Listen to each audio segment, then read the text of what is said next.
Коли виникає депресія, все навколо здається сірим або чорним. Нам сумно, нам хочеться плакати, і ми відчуваємо себе безпорадними і не можемо з цим нічого вдіяти. Якщо нам чогось хочеться, коли ми в депресії, то це закрити штори і залізти під ковдру. Ми більше ні від чого не отримуємо задоволення, і ми постійно пригнічені. Тож сьогодні ми поговоримо про депресію, її ознаки, причини, різновиди та багато іншого.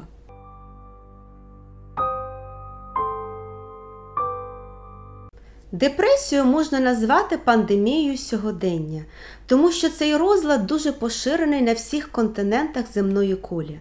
Депресія – це захворювання, розлад настрою, який негативно впливає на самопочуття, спосіб мислення та поведінку.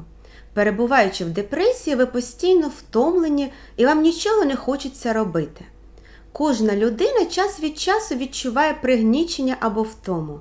Це нормальні почуття, доречні в разі невдач або життєвих проблем. Зазвичай ці відчуття тривають кілька годин або кілька днів, але депресія триває довше. Депресивні люди більше не в змозі побачити щось позитивне у власному житті. Якщо хтось страждає від цього впродовж тривалого часу і більше не може подолати похмурість, сум, негативне бачення світу, то можна говорити про депресію. Справжня депресія може тривати місяцями чи роками, без лікування або ж часто повторюватися. Приблизно 280 мільйонів людей у світі страждають на депресію. 10% чоловіків і 20% жінок розвинуть депресію у якийсь момент упродовж життя. Депресія може виникнути в будь-якому віці. Вона вражає як літніх людей, так і дітей. У дітей і молоді депресія може проявлятися у вигляді проблем із поведінкою та навчанням. У літніх людей депресію іноді плутають із деменцією. Депресія частіше зустрічається в деяких сім'ях. У цих сім'ях спостерігається більша вразливість до депресії.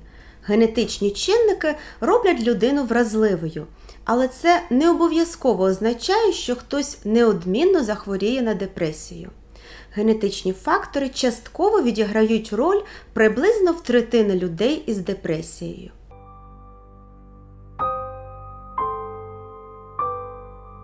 Але яка різниця між депресією та хандрою?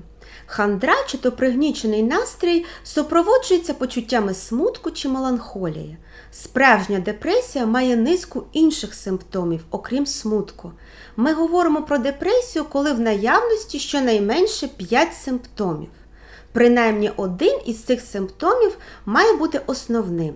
А саме, людина страждає від пригніченого настрою та втрати інтересу до звичних занять або здатність відчувати задоволення впродовж як мінімум 2 тижнів. Крім того, існує низка інших симптомів депресії. Людина майже щодня сумує і втрачає інтерес до того, що їй колись подобалося. Змінюється апетит, а також режим сну. Люди можуть відчувати постійну втому та брак енергії робити будь-що.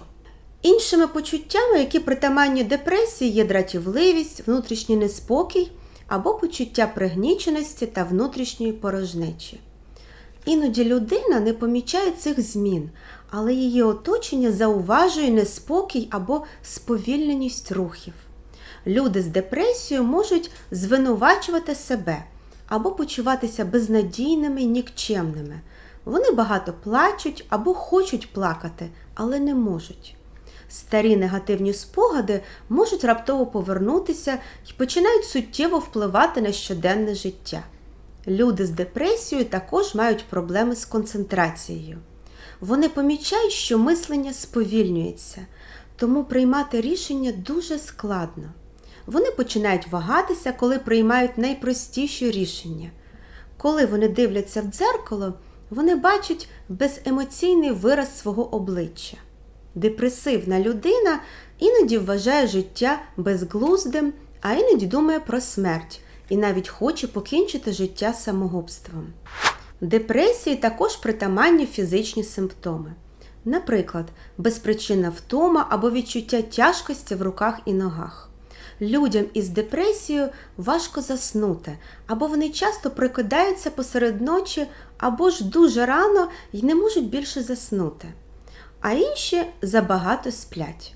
Близько половини пацієнтів вранці почуваються гірше, ніж увечері. Але трапляється і протилежний сценарій. Апетит здебільшого знижується, людина не відчуває голоду, або їжа зовсім не смакує. Тож спостерігається втрата ваги, хоча людина не сидить на дієті. А дехто, навпаки, набирає зайву вагу, тому що починає їсти набагато більше, ніж зазвичай, у такий спосіб заїдаючи свої негативні емоції. Крім того, люди часто страждають закрепами, а от статевий потяг знижується або повністю зникає.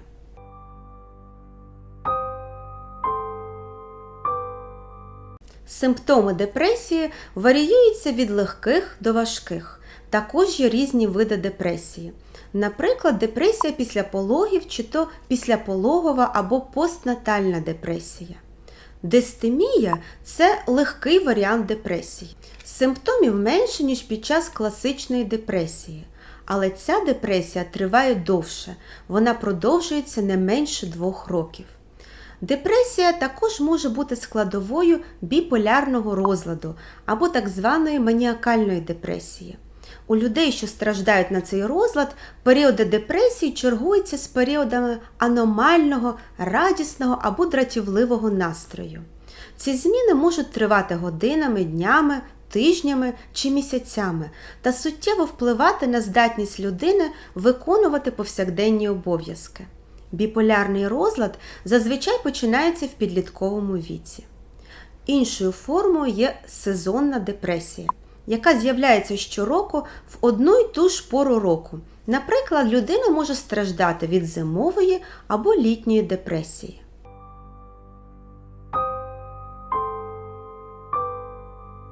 Зазвичай депресія розвивається поступово.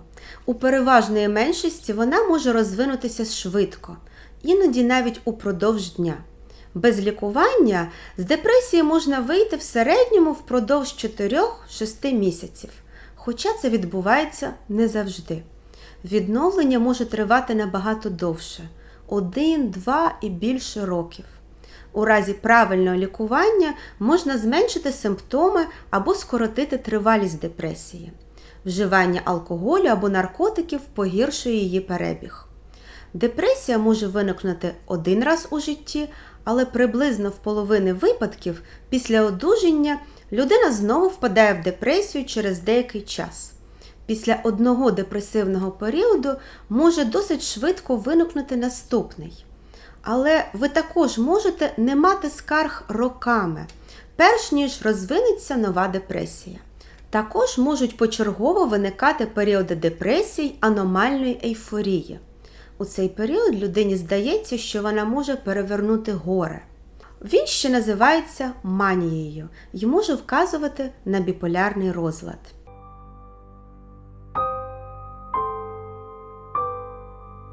Депресія – це складне захворювання. Незважаючи на те, що на сьогодні проведена величезна кількість наукових досліджень, ми ще багато чого не знаємо. Єдиної основної причини депресії не знайдено. Депресія розвивається внаслідок складної взаємодії кількох чинників.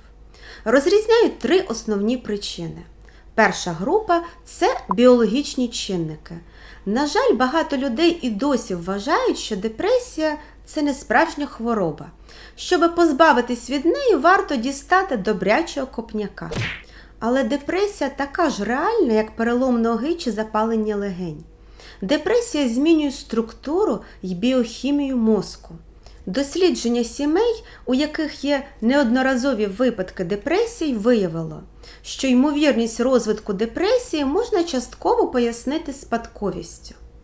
Інша можлива причина – це результат хімічного дисбалансу речовин, необхідних для функціонування нервових клітин у мозку. За допомогою антидепресантів цей баланс можна відновити. Хоча аналіз багатьох наукових досліджень, опублікований у липні цього року, критикує теорію хімічного дисбалансу. А от певні медичні захворювання, приміром, захворювання щитовидної залози, інсульт, інфаркт чи гормональні порушення, також можуть спричинити депресію. Так само, як і неправильний прийом або вживання занадто великої кількості ліків. Депресія часто пов'язана зі зловживанням алкоголем і наркотиками. Щоби з'ясувати, чи має депресія біологічні причини, необхідний медичний огляд і аналіз крові. Психологічні причини пов'язані з тим, наскільки добре ви в змозі справлятися з проблемами та невдачами, наскільки ви психологічно стійкі. Це не означає, що стійкі люди не відчувають стресу, емоційних потрясінь і страждань. Це навіть означає, що людина наважується просити допомоги в друзів або родини, якщо це необхідно. Риси характеру також мають певну вагу. Особисті якості, такі як тривожність і перфекціонізм, можуть підвищити шанс розвитку депресії. Важливу роль у розвитку депресії також відіграє вплив тривалого стресу на мозок. Соціальними причинами є важливі життєві події, що спричиняють стрес, такі як хвороба, розлучення, смерть близьких або безробіття. Вони також підвищують ризик розвитку депресії. Також це обмежена соціальна підтримка, самотність, травматичні події в минулому, наприклад, втрата батьків у дитинстві, психологічне чи фізичне насилля. Проте навіть позитивні події іноді можуть бути дуже приголомшливими і стресовими, як от народження дитини. Коли ми розглядаємо депресію, то найчастіше йдеться про сукупність факторів. Наприклад, хтось, кому важко бути на самоті, і хто має сімейний анамнез депресії, має більше шансів розвинути депресію після втрати партнера, ніж той, хто добре почувається наодинці з собою, цінує незалежність і в кого в родині не спостерігалося депресій. Депресивні почуття можуть бути настільки сильними, що, здається, ув'язнюють людину. Як наслідок, у людини вже немає сил шукати допомоги, і вона не в змозі прислухатися до добрих порад рідних і друзів. Вона може відчувати себе дуже самотньою. Депресія є основною причиною спроб самогубства і самогубств, тому дуже важливо вчасно її розпізнати та лікувати. У разі дуже важкої форми депресії необхідна шпиталізація. Наступного разу я розповім про лікування депресії. Тож не забудьте поставити вподобайку, підписатися та ввімкнути дзвіночок сповіщень. Дякую за увагу, до побачення!